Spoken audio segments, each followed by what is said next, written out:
Oke, teman-teman ya, berjumpa lagi. Pada kesempatan kali ini kita hanya sharing saja. Dan kebetulan ada pertanyaan dari teman kita, yaitu tentang adonan ketika membuat adonan itu sebaiknya lembek atau agak keras ya.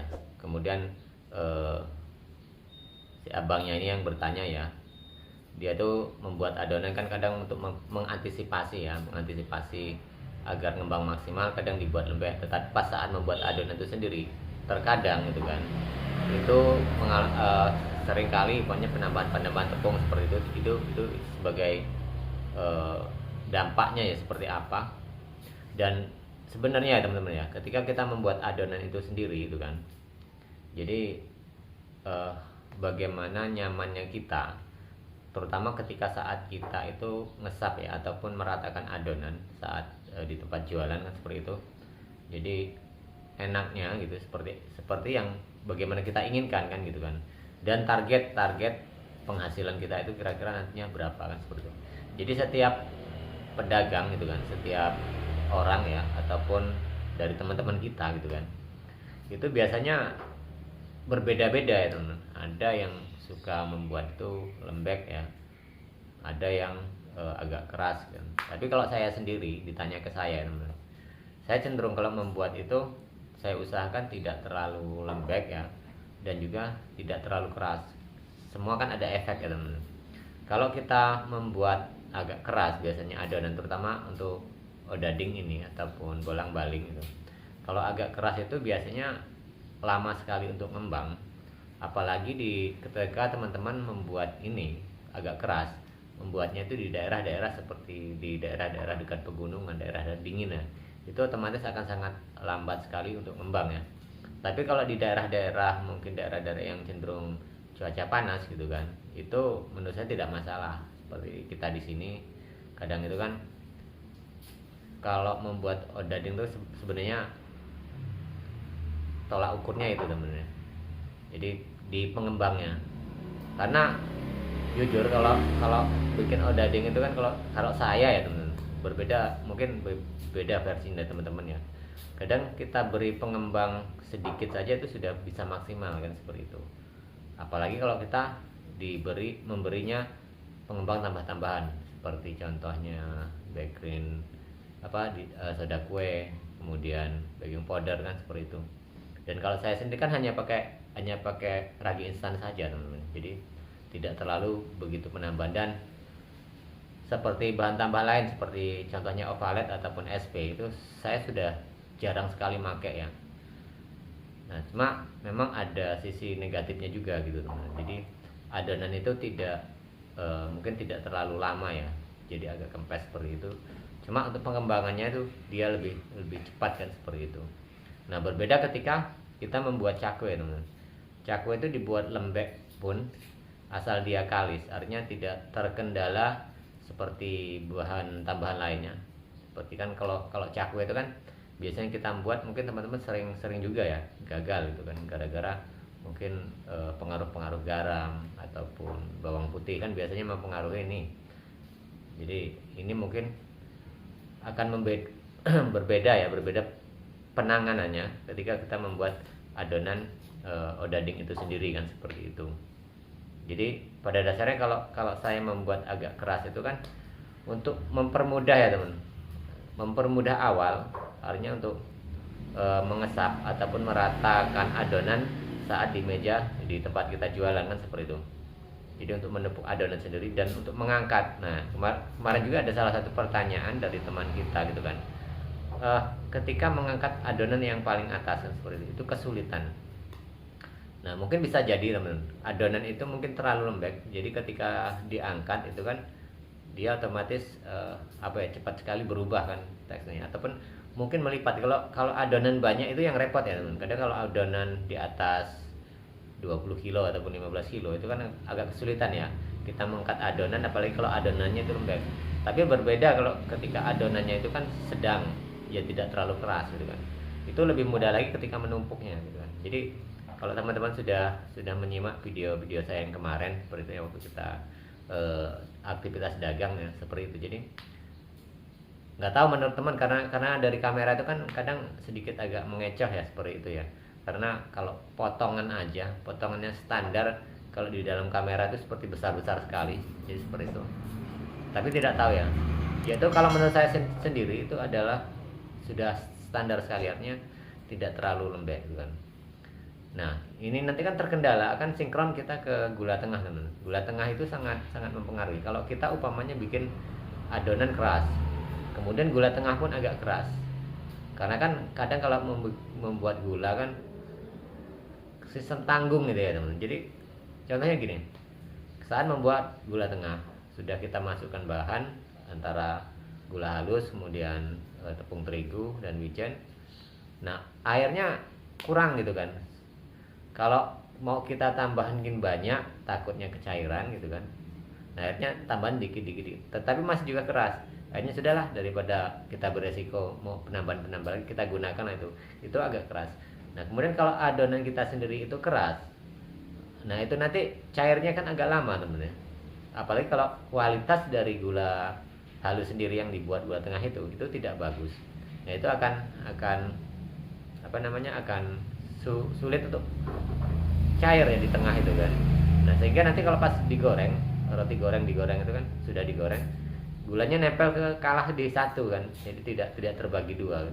Jadi nempel yang di atas ataupun yang di bawah kan, seperti itu ya teman. Kemudian otomatis juga itu tidak ngembang, kadang terhambat oleh gula tengah itu sendiri. Jadi roti goreng yang kita buat itu, yang kita goreng, karena tekanan dari gula halus sendiri, dari gula tengah, dia tidak ngembang. Nah, itu seringkali terjadi seperti itu. Mungkin kalau teman-teman yang pemula-pemula ataupun yang baru belajar, termasuk saya dulu, itu seringkali terjadi seperti itu. Nah antisipasinya apa? Membuat gula tengah itu lebih cair lagi, agak lembek lah seperti itu kan. Kita sesuaikan dengan adonan. Kalau kita suka dengan adonan yang lembek, gula tengahnya ya sedikit lembek kan, seperti itu. Sehingga nanti bebarengan ketika kita sudah mulai menepuk adonan, didiamkan, kemudian kita ratakan kembali, kita potong, itu gula tengahnya sudah mulai mencair dan mudah sekali ya. Ya saran saya hanya carilah gula halus yang kualitasnya lebih bagus teman-teman, sehingga nanti sinkron. Jadi pas dipotong itu dia bisa terbelah jadi dua secara bagus ya. Jadi tidak menghambat ngembangnya adonan antara lapisan yang di atas ataupun lapisan yang bawah kan, seperti itu ya teman-teman. Nah jadi kalau saran saya sendiri ya, kalau buat teman-teman itu ya mana aja sih yang penting teman-teman nyaman untuk garapnya itu, mengerjakan itu, karena semua kan kembali ke pribadi kita masing-masing ya tentu.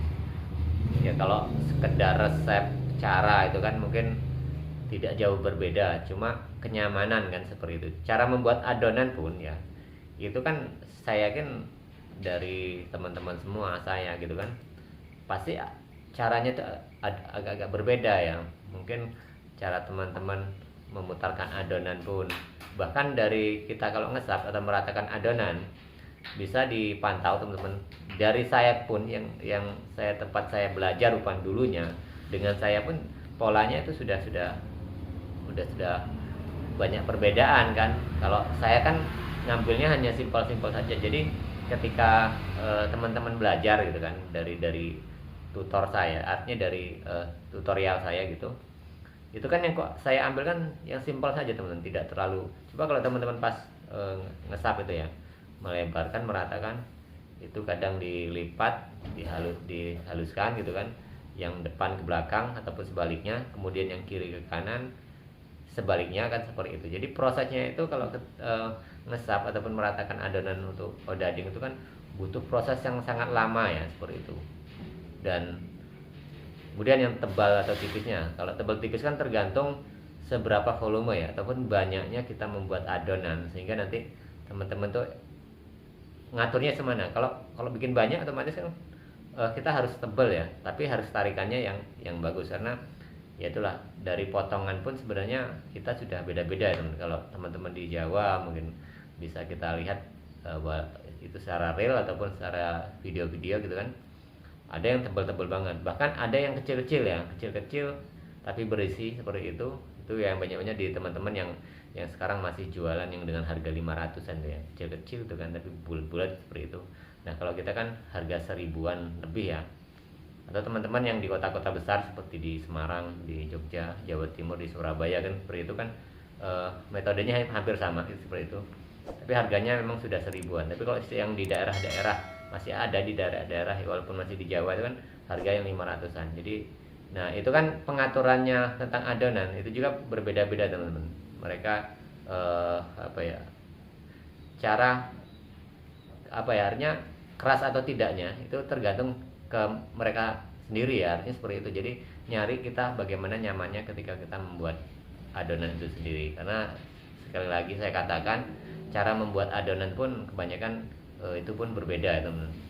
Tetapi kalau masalah bahan-bahan itu tidak, ya sama aja sih, artinya bahan-bahan itu aja, kemudian ada tambahan-tambahan sedikit seperti itu.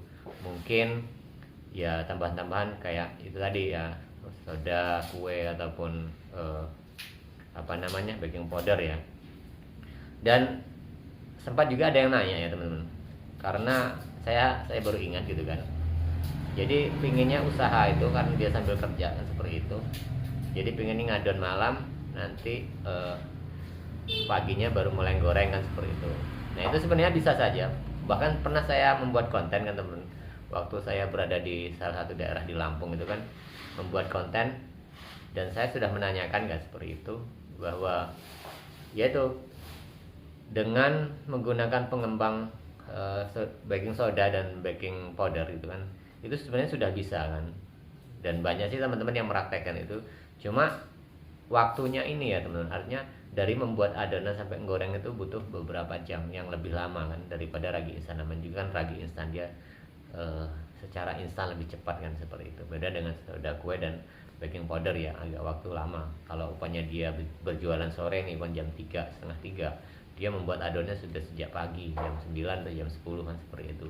Jadi berbeda dengan kita, hanya waktu 2 jam, bagaimana caranya kita bisa langsung digoreng kan seperti itu. Jadi memang lebih cepat. Cuma kekalahan kita kalau dengan ragi instan, kalau ragi instannya kebanyakan otomatis dia akan cepat over ya, artinya masa reaksinya itu ya sudah apa ya, sudah tidak keras, walaupun dia ngembang teman-teman. Kadang kalau digoreng itu dia semakin apa, kimpes gitu loh teman-teman. Jadi kalau enggak dia bersih cuma kopong-kopong itu kan seperti itu. Jadi memang semua kembali ke kita masing-masing ya teman-teman, karena pada dasarnya kalau yang namanya usaha itu kan target pribadi ya teman-teman. Kalau di sini umpamanya saya target 1 kilo itu kan harus keluar minimal, kalau potongan umpamanya jadi 50 potong umpamanya, itu minimal, bisa sampai 60 kan seperti itu.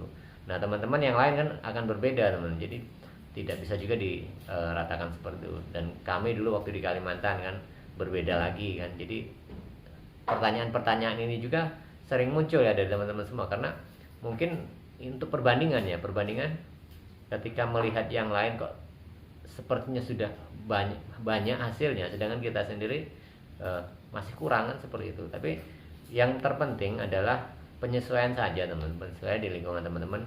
Jangan sampai nanti gara-gara kita mengikuti orang lain, mengikuti yang pada umumnya, sedangkan kita sendiri tidak menyesuaikan di lingkungan kita, akhirnya pelanggan kita juga tidak apa ya, artinya tidak nyaman dengan hasil karya kita yang kita jualkan seperti itu. Jadi semua ya cari nyamannya buat teman-teman semua, menyesuaikan di daerah tertentu, karena tidak bisa ya target saya di sini sekian disamakan dengan target teman-teman di Pulau Jawa kan seperti itu. Dan apalagi di Pulau Jawa teman-teman, terus terang kalau usaha kayak gini kan sudah banyak sekali, jadi orang itu sudah tahu ya. Kalau di sini kan belum ya, artinya sebagian besar itu orang belum tahu apa sih yang namanya bolang-baling, apa yang namanya cakwe itu kan. Kalau di daerah di Jawa itu kan memang sudah hampir mayoritas, apalagi dari sudah mungkin 1 dekadean ya seperti itu, makanan seperti ini kalau pagi sudah menjadi seperti umum ya. Jadi cemilan atau jajanan setiap pagi itu salah satunya pelengkapnya itu ya seperti itu. Walaupun jajanan pasar itu sebenarnya banyak ya, tapi cenderung masyarakat tuh mungkin sudah cocok ya di lidah, tuh sudah cocok, terutama di roti goreng atau di bolang-baling kalau di daerah Semarang, Jogja dan sekitarnya, atau Solo kan seperti itu. Jadi sudah familiar, jadi sudah apa ya, sudah kesannya sudah ya makanan pokok lah, sarapan pokok harian itu menggunakan bolang-baling seperti itu. Nah jadi itu saja teman-teman ya, sedikit sharing kita. Kebetulan pas ada pertanyaan ya kita bahas itu. Jadi intinya kalau usaha seperti ini itu seperti ini ya teman. Jangan pernah kita itu cepat puas, dan jangan pernah kita itu patah arang karena bikinan kita hari ini gagal, kemudian besok kita malas-malasan. Tidak seperti itu kan. Itu sama aja, hampir semua itu merasakan seperti itu. Kadang-kadang hari ini pas, besok kok kayaknya kurang pas gitu kan. Yang penting kan secara kualitas, artinya dari rasa itu jangan pernah dikurangi. Oke, terima kasih ya teman-teman. Kita berjumpa di video-video dan bahasan yang lain.